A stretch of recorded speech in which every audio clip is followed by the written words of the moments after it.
और मेरे प्यारे दोस्तों, कैसे हैं आप लोग। मुझे पूर्ण विश्वास है आप लोग बहुत अच्छे होंगे। मैं रुपेश कुमार सिंह, आप सभी का हमारे जेएमडी क्लासेस में स्वागत है। आप हमारे channel JMD IAS and SSC classes को सब्सक्राइब करें और बेल आइकन दबाना तो बिल्कुल ना भूलें, ताकि रीजनिंग की जो भी वीडियो अपलोड है इसकी सबसे पहले नोटिफिकेशन आपको मिले। जीवन में एक सच्चाई है, इस फैक्ट को आपको बिल्कुल याद करके रखना है। वो क्या है कि जब तक आपकी चाहत नहीं होगी, आप मेहनत नहीं करोगे, आपसे कंपटीशन क्रैक नहीं होगा, इट मीन्स नहीं होगा। यह सच्चाई है। सच्चाई हम 5 साल बीतने के बाद एक्सेप्ट करें, उससे पहले ही हम एक्सेप्ट कर लें, ताकि हमारा पैसा टाइम दोनों चीज़ बर्बाद बिल्कुल ना हो। हमारी संस्था की सबसे बड़ी खासियत क्या है कि प्रत्येक छात्र को प्रत्येक क्वेश्चन 100% समझ में आएगा। इसकी 100 में 100% गारंटी है। आप नहीं पढ़ोगे तो आपकी परफॉर्मेंस नहीं होगी। यह कंपटीशन है, यह क्लास की पढ़ाई नहीं है कि 35% लाने वाला भी एक क्लास से आगे चला जाता है और 95% लाने वाला भी एक क्लास से आगे चला जाता है। ठीक है, चलिए, हमारा जो रीजनिंग का आज का टॉपिक है वह है पूर्ण धारणा, यानी एजम्पशन। एजम्पशन, इसमें पूर्ण धारणा का मतलब क्या होता है, इसको आप ध्यान से समझिए। अगर हमें कोई स्टेटमेंट दे दिया, कथन दे दिया, उसके अनुसार हमारा अनुमान होगा, यानी 2 हमें पॉइंट दे देगा अनुमान का। अगर जो अनुमान जो है हमारे स्टेटमेंट के अकॉर्डिंग है तो सही है अनुमान, स्टेटमेंट के अकॉर्डिंग नहीं है तो अनुमान हमारा गलत है। अब आप ध्यान से इसको समझिए। जैसे अगर आपको क्वेश्चन का है कि जो नगर निगम है, अगर जिन क्षेत्रों में पानी का सप्लाई करती है, अगर वहाँ पे पानी का स्कार्सिटी नगर निगम में हो गया है, तो उसने बोला है कि इस साल या 4 मंथ या 5 मंथ तक आपको जितनी पानी सप्लाई होती थी उसका 50% ही सप्लाई होगा। यह एक कथन हो गया। अब इससे क्या क्या अनुमान हो सकता है? हो सकता है कि नगर निगम के ऐसे फैसले से वहाँ की पब्लिक इनका एक पक्षीय निर्णय के चलते इनका विरोध करे। हो सकता है कि लोग यह कहें कि नगर निगम के द्वारा जो उनको टैक्स दिया जा रहा है, जो कर दिया जाता है, उसमें भी 50% की कटौती कर दे। अब हम एक एक पॉइंट को डिस्कस करेंगे, इसको आप अच्छे से समझें।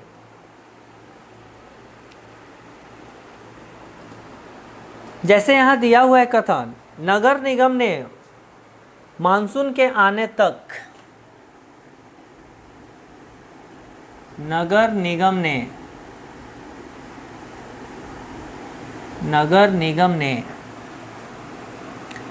मानसून के आने तक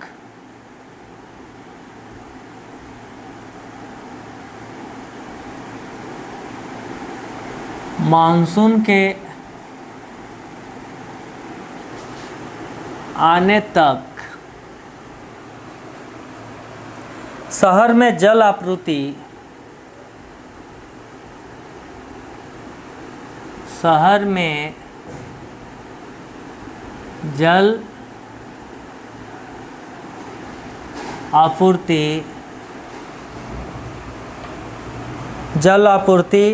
में 50%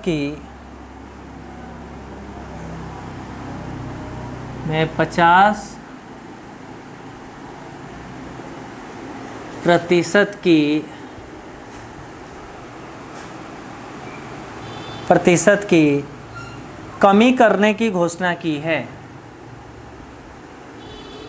कमी करने की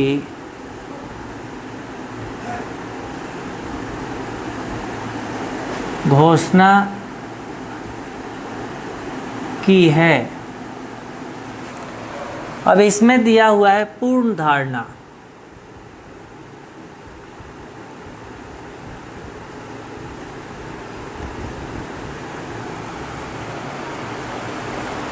हो सकता है लोग नगर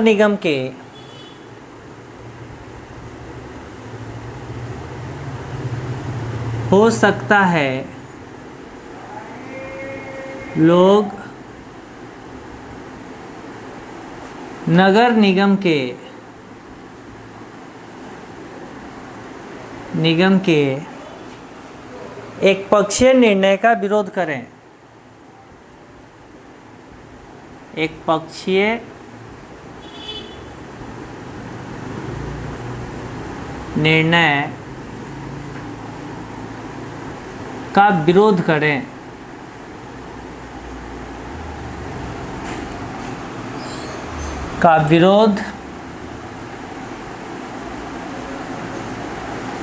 करें। सेकंड हमारा पूर्व धारणा है, हो सकता है नगर निगम निवासियों से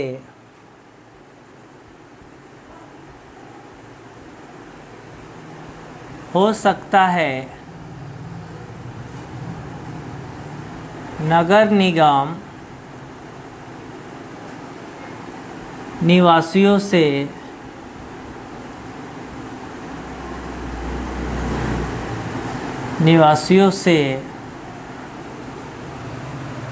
कर को कम कर सकता है, कर को कम कर सकता है क्योंकि वह पर्याप्त जल उपलब्ध करने में असफल रहा है, क्योंकि वह पर्याप्त जल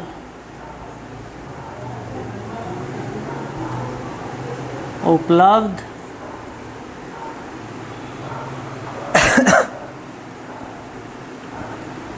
कराने में असमर्थ रहा है। इसमें ऑप्शन ए दिया हुआ है फर्स्ट सही है, बी दिया हुआ है सेकंड सही है, सी दिया हुआ है या तो फर्स्ट सही है या सेकंड सही है,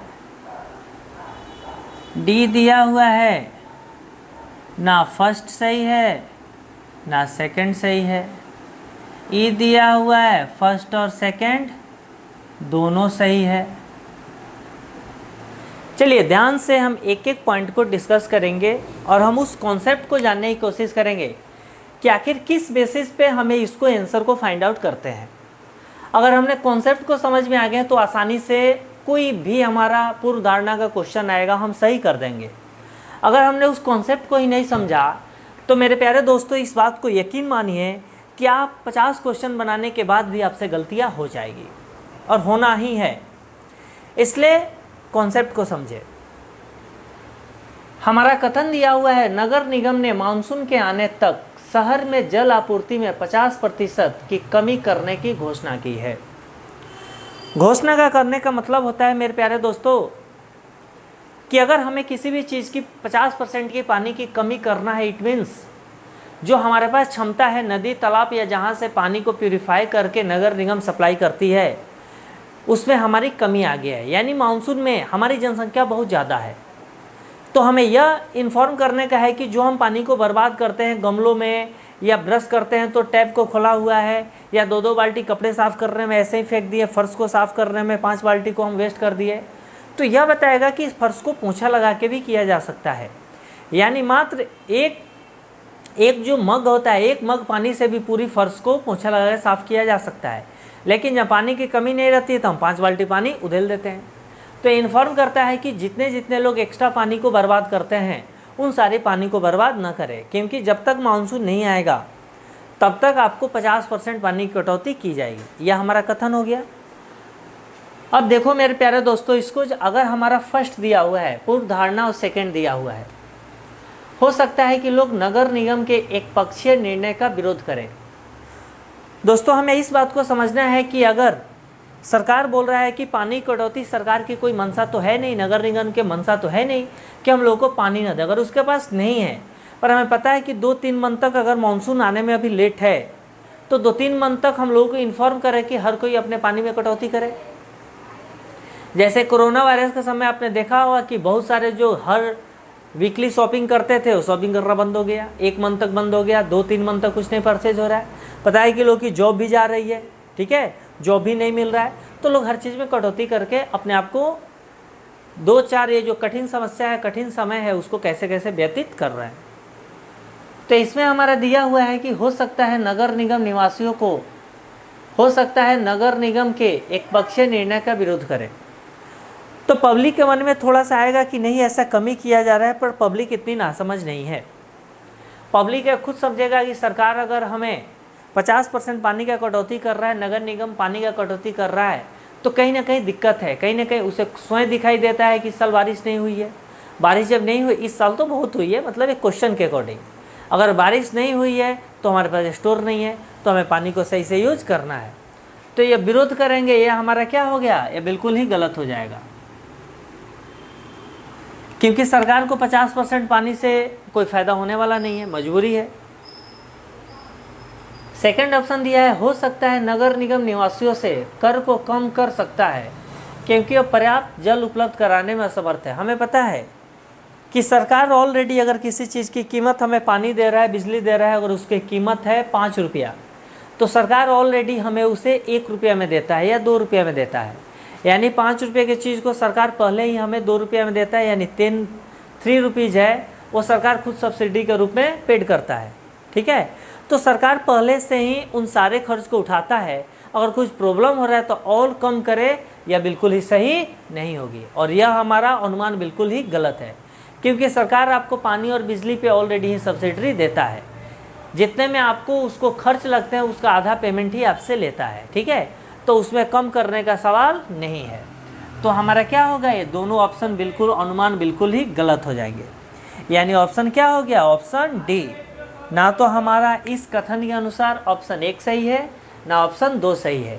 मेरे प्यारे दोस्तों, इस बात को जीवन में हमेशा याद करके रखो, जब तक आप मेहनत नहीं करोगे, आप में इंटरेस्ट नहीं होगा, आप किसी भी फील्ड में अच्छे नहीं कर सकते हैं।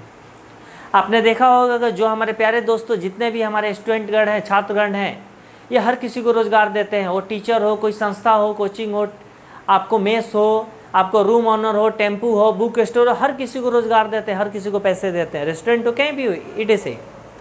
लेकिन वह 4-5 साल अपना समय बर्बाद करने के बाद दुनिया के सबसे ज़्यादा बेरोज़गार होते हैं। तो 5 साल बर्बाद करने से पहले आप खुद डिसाइड करो, केवल खुद से पूछो कि आप जो तैयारी कर रहे हो, आप जितनी मेहनत कर रहे हो, क्या उस कंपटीशन के लायक आपकी मेहनत है।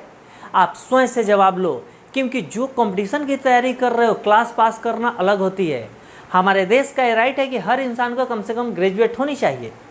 तो क्लास पास करना, वो 50% से पास कर रहे हो कि 90% से पास कर रहे हो, कोई खास फर्क नहीं पड़ता। लेकिन कंपटीशन में फिक्स है कि आप जिस कैटेगरी में बिलोंग करते हो, आपको पास होने के लिए 85% लाना है तो है, 70% लाना है तो है। अगर हम 85% लाना है और हमारी परसेंटेज आ रही है 40-50%, वो भी 1 साल 2 साल तैयारी करने के बाद भी, तो आप खुद से पूछो कि क्या आप उसके अनुकूल आप मेहनत कर रहे हो, क्या इस मेहनत से आपको सफलता मिलेगी। ऐसे समय बर्बाद करने से कोई फ़ायदा नहीं है, क्योंकि समय किसी के लिए रुका नहीं है। 2 साल 4 साल 5 साल 6 साल बीत जाएंगे, आपके माँ बाप के जो बहुमूल्य मेहनत के जो पैसे हैं वो बर्बाद हो जाएंगे, वह संस्थान में, कोचिंग संस्थान में फीस स्वरूप चले जाएंगे। आप टेम्पू को दे दोगे, बुक्स परचेज कर लोगे, रूम ऑनर को दे दोगे, खाना को दे दोगे, हर चीज़ को दे दोगे, लेकिन जब आपकी आवश्यकता होगी तो आपके पास पैसे नहीं रहेंगे, क्योंकि अपने पेरेंट्स के पैसे को खर्च कर दिए हैं और अपने समय के अनुकूल से मेहनत भी नहीं किया है। तो अपने आप को सोचो, आज भीड़ की दुनिया में मत जाओ, वही करो जो आपको अच्छा लगता है और जो काम करके आप सेटिस्फाइड हो और पैसे अर्न कर सकते हो, सुखद जीवन कर सकते हो। ऐसा नहीं है कि गवर्नमेंट जा रही है तो निकाल लिया तो अब तो सुख से, अच्छी बात है, 100% बच्चे में वो कैलिबर होती है, लेकिन निकालेगा वही जिसमें इंटरेस्ट होगी, जिसमें चाहत होगा, जो उतना समर्पित होगा। अगर आप भी समर्पित हो तो प्रिपरेशन करो, अगर आप समर्पित नहीं हो तो अगला विकल्प आप सोचो। समय और टाइम बर्बाद मत करो, ये किसी के लिए रुका नहीं है। Okay, thank you.